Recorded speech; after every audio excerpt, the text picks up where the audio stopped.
Playing with fire. The deadly consequences of Toby's Ouija board.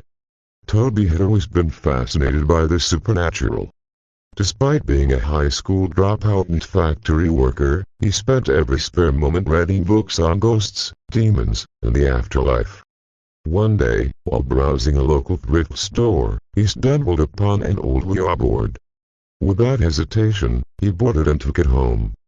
That night, Toby sat alone in his dimly lit living room with a Ouija board before him. He had never used one before, but he had read enough to know the basics. He placed his hands on the planchette and began to ask questions. "Is anyone there?" he said, his voice quivering with excitement. At first, nothing happened.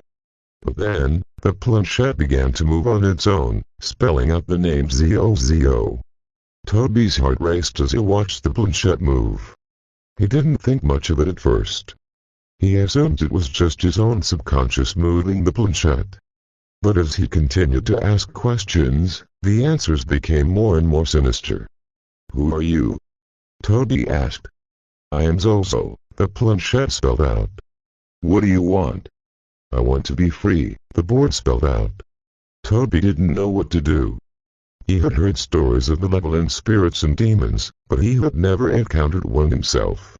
He tried to say goodbye and put the board away, but the planchette continued to move on its own. "Let me out," it spelled out. "I need to be free." Without thinking, Toby removed his hands from the planchette and stood up. He didn't want anything to do with this anymore.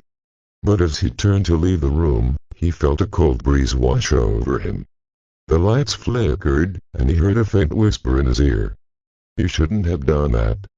Toby spun around, but there was no one there. He tried to leave the room, but the door wouldn't budge. He was trapped.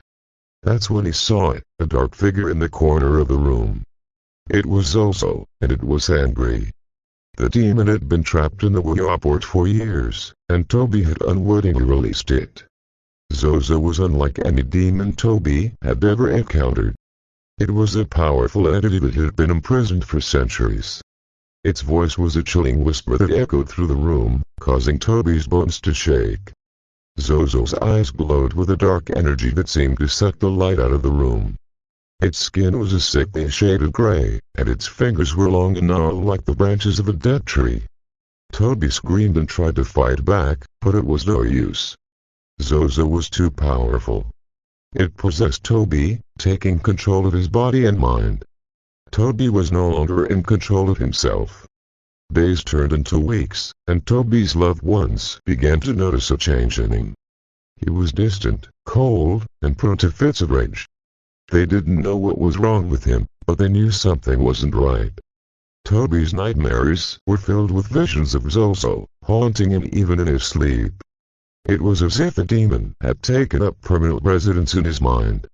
Eventually, Toby's body was found in his home, dead from what appeared to be a self-inflicted wound.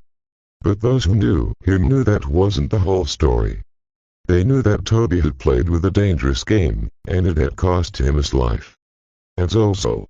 It was never seen or heard from again. But Toby's loved ones knew that it was out there somewhere. If you enjoyed this video, please like and subscribe.